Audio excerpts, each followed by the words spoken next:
All right, so this is my review of the Surface Laptop 4.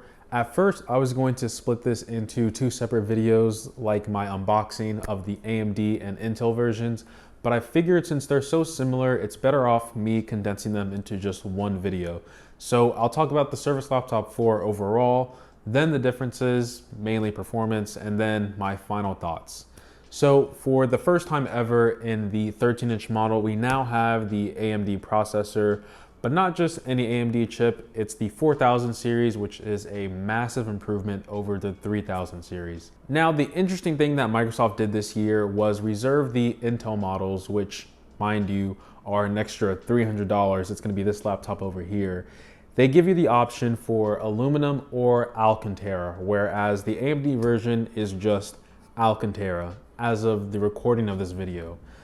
So as I stated in my unboxing video, I was rubbing my hands on this Alcantara and my goodness, this feels so good.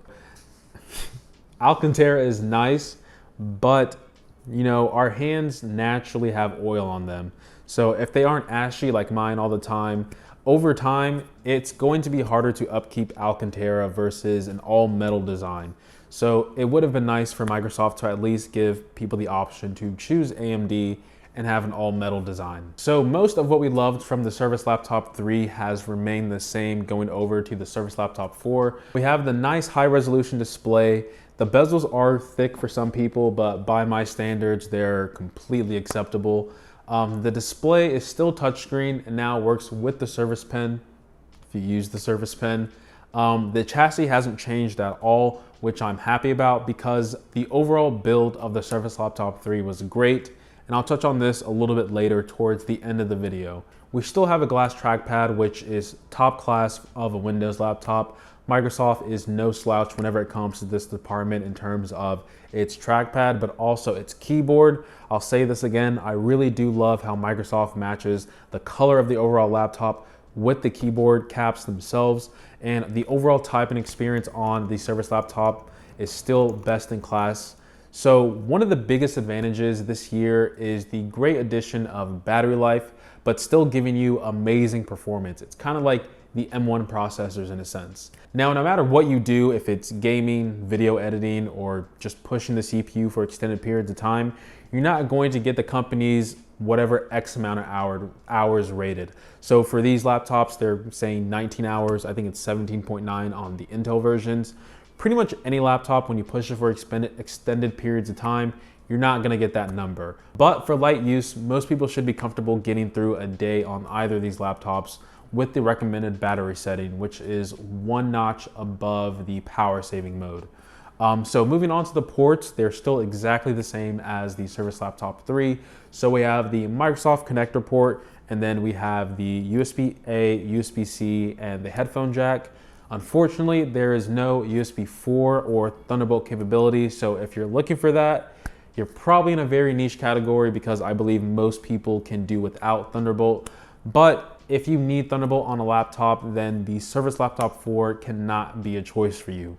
Although it still would have been nice to have this as an addition given its price tag, but we all understand Microsoft's point of view when it comes to Thunderbolt on the Surface Laptop. Now I want to talk about some of the differences between the two. The most obvious one, if you have tried to buy one of these laptops, is the price. There's a $300 price delta between the two, the AMD version and the Intel version. So with the Intel version, you're getting a better build quality, you're getting more color choices in general, double the storage on its base model, better graphical performance, and of course, you're on Team Blue. Now, I think most people are going to be okay with the base AMD version that starts at $999. The only reason I can see people going over for the Intel version is if you want better gaming performance, even though this probably isn't the most ideal machine to be gaming. But it's doable if you lower your standards for what you want from a game. Remember that good storytelling and good multiplayer are better than graphics. The last two categories for why you would want to pick the Intel version is the better build quality of the aluminum, or if you just need consistently better graphical performance for whatever work you do. Now, I can drag this review out for 10-15 minutes, but it's really hard to because Microsoft has taken notes from Apple, and other companies that really focus on research and development. And here's what I mean. When you focus on nailing the foundation of a product so you don't have to change it every other year, it really shows throughout the many years the product exists. So why hasn't there been a lot of design changes for the Surface Laptop 4? It's because the design overall is really polished. The overall construction and thought behind everything for this device was researched and developed very well. The only thing they can do from here is, add some ports, maybe change the display over time for it to be, high resolution, maybe add some mini LEDs, or they can do what they did this year, which is refresh the internals for modern day use. And all these that I listed are just minor changes because the bulk or the foundation of the product is already solid.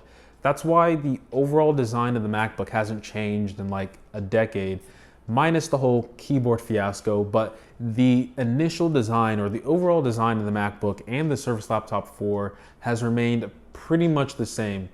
You can just think of the Surface Laptop 4 as a copy of the Surface Laptop 3, but better. Now, I won't mention the performance and why you should get the M1 MacBook because I've already made a comparison video, but even more so because yes, the M1 is great, but that doesn't mean that the Surface Laptop 4 is a bad laptop by any means. For a premium Windows device, the Surface Laptop 4 is still a great choice. I will mention though that people were skeptical about my battery life test and saying that I need to use like Microsoft Edge, Safari, or Apple TV to get the 19 hours. I know the footnotes, we can both read them. I'm sure I can reach those claims if I did the exact same as what the companies did, but there's a reason why I chose Chrome and YouTube because it's one of the most common use cases for people. If you take every non-Chrome browser and their users and combine them, there's still more people that use Google Chrome. You see, numbers don't lie, and Chrome holds almost 70% of the browser market space. Once you're over 50% of any market, you're pretty much dominant. The first app people usually download on their laptop is Google Chrome. So if you use Microsoft Edge, Apple TV, or Safari for your media consumption, by all means, you'll get those 17 and a half hours rated by the company. But for the 90% of other people who use Google Chrome, the reality is we're gonna get like 12 hours of battery life, which mind you is still extremely impressive. Like I said, that's a whole international flight. Okay, so mini rant over. Overall, competition is a good thing. I'm sure you guys know this. So last year, the Surface Laptop 3 was a great machine, but thanks to AMD for kicking Intel into high gear, the value of the Surface Laptop 4 in both the AMD and Intel variants for the same price are a great buy. And it's honestly, I can recommend these laptops if you prefer to have a Windows laptop. So I appreciate every sub, like, and comment. Hopefully you guys enjoyed this video. And as always, guys, much love.